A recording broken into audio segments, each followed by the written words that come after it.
Hello বন্ধুরা, good morning. তোমরা সবাই কেমন আছো? আশা করছি তোমরা সবাই ভালো আছো, সুস্থ আছো, আর আমরাও ভালো আছি। আমার নতুন একটা ভিডিওতে তোমাদের সবাইকে জানাই অনেক অনেক স্বাগত। দেখো, এদিকে আমি কিন্তু চলে এসেছিলাম থালা বাসন ধুতে। বাড়ির সমস্ত থালা বাসন বাটি যেগুলো যা ছিল কিন্তু বের করানো হয়ে গেছে। আর আমি ভিডিও করছিলাম, মেয়ে একটু ভিডিওর সামনে চলে এসেছিলো। যাই হোক, আমাদের বাড়ির আত্মীয়র মধ্যে একজন মারা গেছে, তো তার কারণেই কিন্তু বাড়ির সমস্ত থালা বাসন ভালো করে ধুতে হবে। বাড়ি ঘর দুয়ার ধোয়া মোছা সমস্ত কিছু করতে হবে। তো ওই সাইডে কিন্তু মা ধোয়া মোছা করছিলো, আর আমি কিন্তু এই সাইডে এসে আমি কিন্তু থালা বাসন তার ধুচ্ছিলাম আর কি। থালা বাসন ধোয়া কমপ্লিট হয়ে গেছিলো। আর এই যে হাঁড়িটা দেখতে পাচ্ছ, মানে ভাতের হাঁড়ি, ওটার মধ্যে কিন্তু পুরো কালোটাই কিন্তু তুলে দিতে হবে। ওই কালো তুলতে গিয়ে আমার অবস্থা একদম খারাপ হয়ে গেছে। কি কষ্ট করে যে ওই হাঁড়ির পেছনে যে কালোটা তুলেছি সে একমাত্র আমি জানি। যাই হোক, ঘষে মেজে কিন্তু আমি হাঁড়ির কালোটা তুলে দিয়েছি কোনো রকমভাবে, মানে মোটামুটি বলবো না, বেশ ভালো করেই কিন্তু কালোটা তুলে দিয়েছি। মানে কি বলতো, এই সময় কিন্তু এই হাঁড়ির কালোটা তুলে দিতে হয়। হাঁড়ি টাড়ি বাড়ির সমস্ত কিছু জিনিসপত্র কিন্তু ভালো করে ধুতে হয়, জামা কাপড় বাদে, মানে এইগুলো সমস্ত কিছু ধুতে হয়। কোনো রকম কষ্ট মষ্ট করে কিন্তু আমি হাঁড়ি বাসি, মানে থালা বাসন ছিল, তারপর এমনি বাড়িতেও যে ভালো থালা বাসন ছিল ওইগুলো ধুয়ে দিয়েছিলাম। আর দিনটা ছিল কালী পুজোর দিন। কালী পুজোর দিনই কিন্তু আমাদের আত্মীয়র মধ্যে একজন মারা গেছিলো। তো তার কারণেই কিন্তু আমাদের কালী পুজো মানে একদম বেকার বলতে গেলে কি বলবো, দুর্গা পুজোও কাটাতে পারিনি, কালী পুজোও যে কাটাতে পারবো না কোনোদিনও ভাবিনি। আশা করে শখ করে কিন্তু প্রদীপ বানিয়েছিলাম। প্রদীপগুলো কিন্তু খুব সুন্দরভাবে শুকিয়ে গেছিলো। তো তারপর কিন্তু আমি ফ্যাব্রিক কালার দিয়ে কিন্তু আমি রেখে দিয়েছিলাম। এখন দেখো, আমি বসেছিলাম একটু প্রদীপের মধ্যে আলপনা দিতে, মানে ডিজাইন করতে আর কি। কারণ কি জানো তো, থালা বাসন ধুয়ে তো স্নান টান কমপ্লিট করে নিয়েছি, তো ভাবলাম চলো বেকার বসে বসে কী করব, এই কাজগুলোই করি।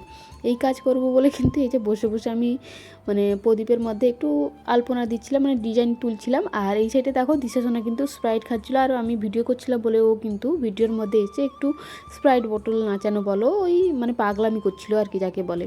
আর রান্না বান্না বলতে গেলে তো কোনো কিছুই নেই, কারণ সকালেও মুড়ি বা চিড়ে, বা দুপুরেও কিন্তু মুড়ি বা চিড়ে খেতে হবে, কারণ মানে উনুন ধরবে না আর কি। মানে তিক্তানুতে ওদের বাড়িতে, যাদের বাড়িতে মারা গেছে ওদের বাড়িতেই কিন্তু রাত্রেবেলা রান্না করে খাওয়ানো হবে। এদিকে দেখো, আমি তো মানে প্রদীপের মধ্যে আলপনাটা করে নিয়েছিলাম। করে নেওয়ার পর এদিকে দেখো, জামা কাপড়গুলো ছিল ওইগুলোকে কিন্তু রোদে দিতে চলে এসেছিলাম। একটু বেলা হয়ে গেছিলো, প্রায় বলতে গেলে দুপুর ওই 2:30-3টা মতন কিন্তু বেজে গেছিলো অলরেডি। তো জামা কাপড়গুলো এখন এসেছিলাম রোদে দেবো বলে। ভাবতেও পারিনি জানো তো, যে দুর্গা পুজো কাটাতে পারলাম না তো কী হয়েছে, একটু কালী পুজোটা একটু ভালো করে কাটাবো ভেবেছিলাম। বাট কী করব বলো, বিধির বিধান মানে ভগবানের হাতে যেটা, সেটা তো আর আমরা মানে বদলাতে পারবো না। তো তার কারণেই কিন্তু আর কালী পুজোও কিন্তু আর কাটাতে পারলাম না। মনের আনন্দে যে একটু করছিলাম, প্রদীপ টদীপ বানিয়েছিলাম, ওটা আর হবে না আর কি, পুজো কাটাতে পারবো না। তো যাই হোক, সকাল থেকে কোনো কিছু খাওয়া দাওয়া হয়নি। সকালবেলা 1 প্যাকেট বিস্কিট খেয়েছিলাম, আর কোনো কিছু কিন্তু খাইনি। দুপুরের দিকে না একটু ঘুমিয়ে গেছিলাম। তো ঘুম থেকে উঠে সুজি বানিয়ে মেয়েকে খাইয়ে ওকে মেলায় পাঠিয়ে দিয়েছি। ও দাদু বললো একটু মেলায় নিয়ে যাবে। তো যাই হোক, কাল থেকে তো সিদ্ধ তরকারি খাওয়া শুরু হয়ে গেছে, মানে শুরু হয়ে যাবে সরি। তো এখন কিন্তু সকাল থেকে কোনো কিছু খাইনি বলে কিন্তু এখন বাজে 4:30। আর এখন এই যে ম্যাগি করে নিয়ে এসেছি, ম্যাগি খাচ্ছি। ওই যে ম্যাগি খাচ্ছি এখন বসে বসে। আর সঙ্গে কিন্তু নিয়েছি একটু স্প্রাইট, এই যে স্প্রাইট নিয়েছি সঙ্গে একটু। যা গরম পড়েছে, ঠান্ডার মধ্যে স্প্রাইট খাওয়াটা ভালো বলতে পারো, আবার খারাপও বলতে পারো। তো যাই হোক, এখন ম্যাগি করে নিয়ে এসেছি, ম্যাগি খাচ্ছি। প্রচুর পরিমাণে খিদে পেয়ে গেছে, কারণ সকাল থেকে কোনো কিছু খাইনি, 1 প্যাকেট বিস্কুট খেয়েছিলাম। প্রচুর পরিমাণে কিন্তু খিদে লেগে গেছে। চলো এখন ম্যাগি খাচ্ছি।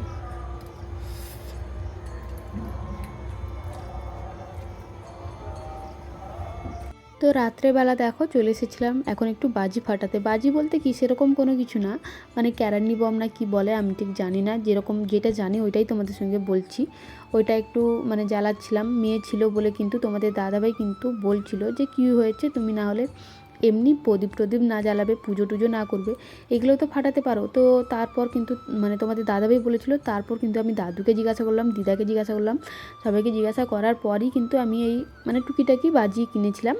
তো এইগুলো এখন রাত্রেবেলা, মানে হ্যাঁ সন্ধ্যাবেলা কিন্তু আমি জ্বালাচ্ছিলাম। আর আমি একটু ভিডিও করছিলাম, মেয়ে কিন্তু সাইডে বসেছিল। তুপড়ি না কি একটা বলে, ওইটা যে এতটা মানে কম ছিল, মানে কি বলবো। আমি সুমনকে বলেছিলাম যে যেটা ভাঁড়ের মধ্যে থাকে ওইটা নিয়ে আসতে, ও ওটা পায়নি এখানে, তো তার কারণেই কিন্তু ছোট্টগুলো নিয়ে এসেছিলো। ওইগুলো ওপরে যেতে না যেতেই থপ করে নিভে যাচ্ছে। যাই হোক, ভাবলাম চলো তোমাদের সঙ্গে একটু ছোট্ট করে আজকের ভিডিওটা শেয়ার করি। মানে যেগুলো করেছি টুকিটাকি ভিডিও করেছি ওইটাই তোমাদের সঙ্গে ভাবলাম ছোট্ট করে একটা শেয়ার করি।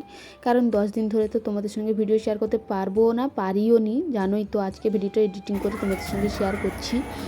তো এই দিকে দেখো, তারপর আমার অবস্থা, একটা লাঠির মধ্যে কিন্তু আমি ঝুড়ি বেঁধে কিন্তু আমি জ্বালিয়েছিলাম, এতটা পরিমাণে ভয় লাগছিল আমার।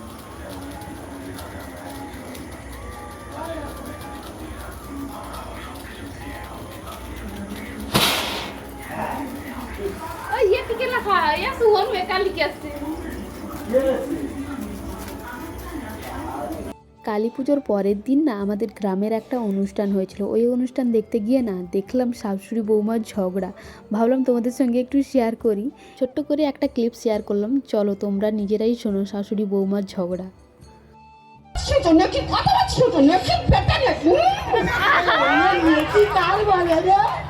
আমি মা মা করে খাও খাও করতে